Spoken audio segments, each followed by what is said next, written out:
Hi! After watching the video, click the link in the description to download the program.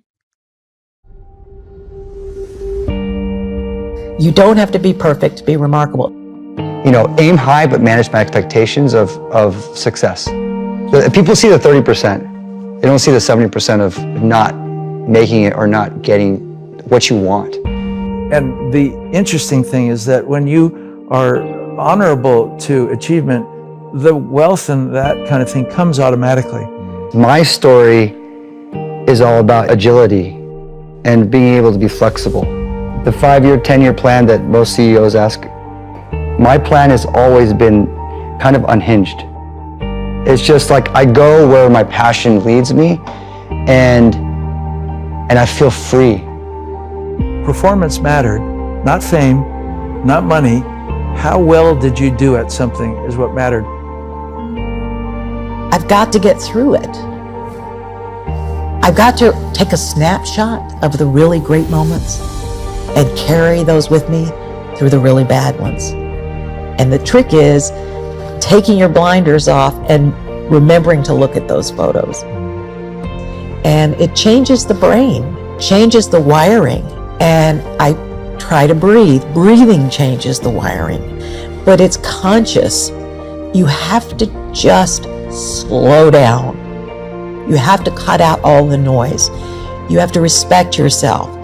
Young fans with a tattoo of Danny Zuko or Vincent Vega on their arm, and you say, "This somewhere I made a difference in their life." Was someone glad that you were alive? Were you valuable to someone by being here? And you want to be valuable, you know. Otherwise, you're kind of wasting your time if you don't find your niche to be valuable to something. You have to be grateful for what you can get.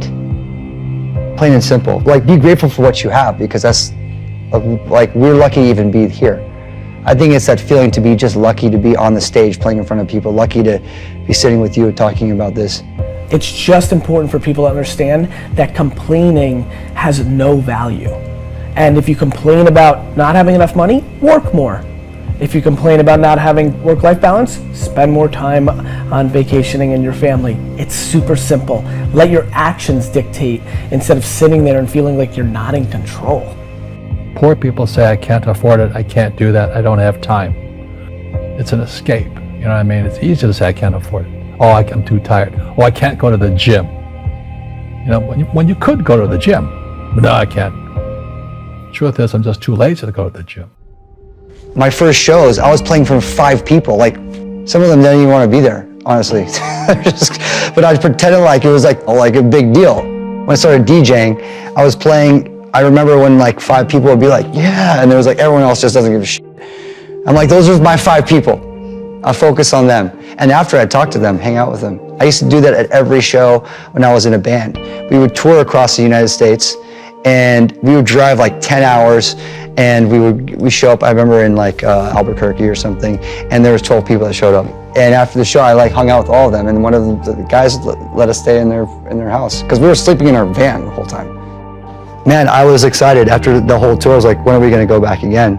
And it's like, you know, you have to start in that mindset. It's like you can't, that's the problem with social media right now, is that you're comparing yourself to people that have like this large success, and you're like, I want to play there.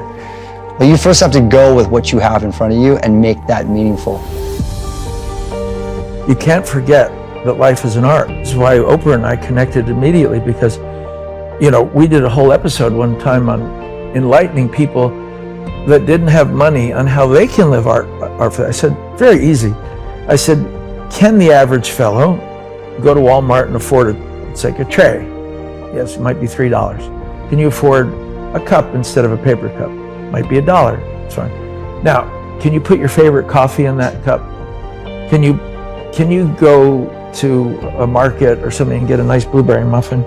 Can you make that look pretty? Put a flower on that tray? Now can you go give it to your husband or your wife?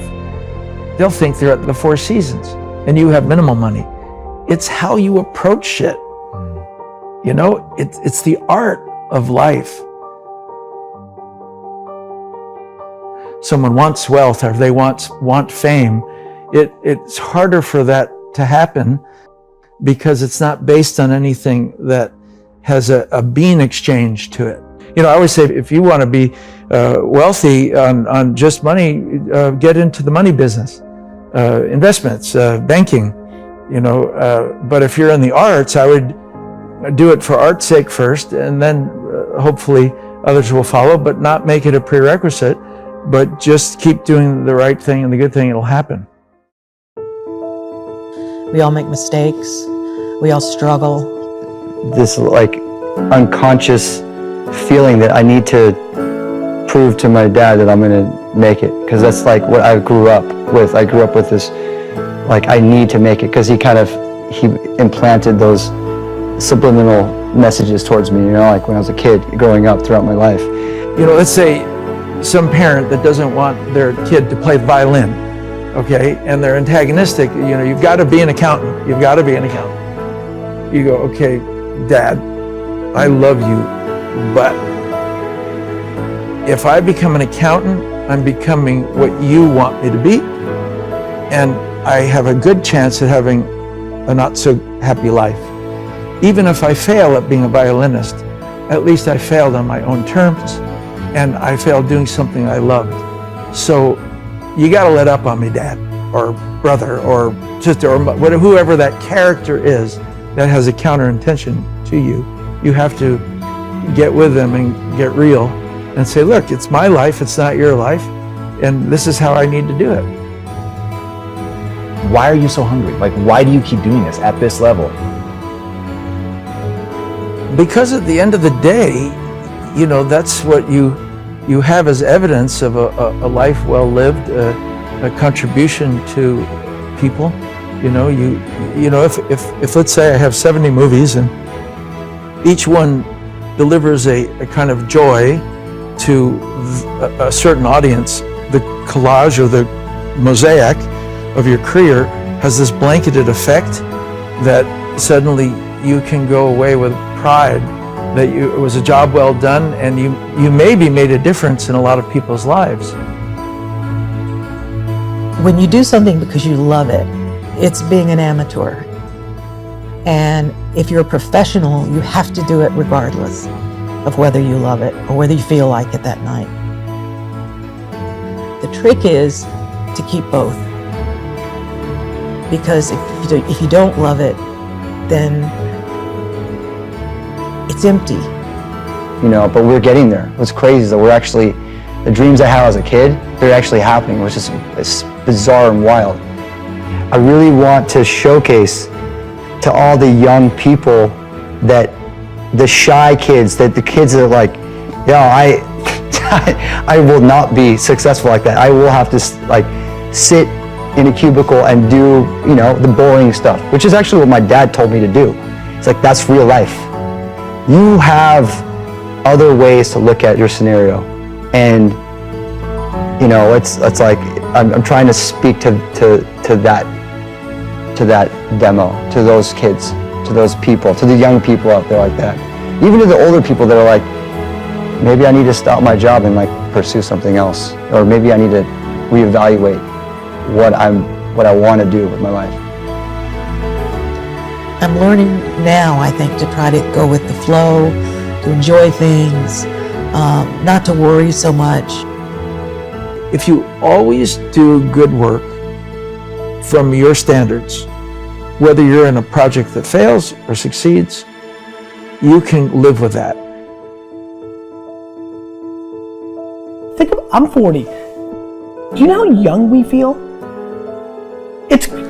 When you were 26, did you ever think that this is what 44 felt like?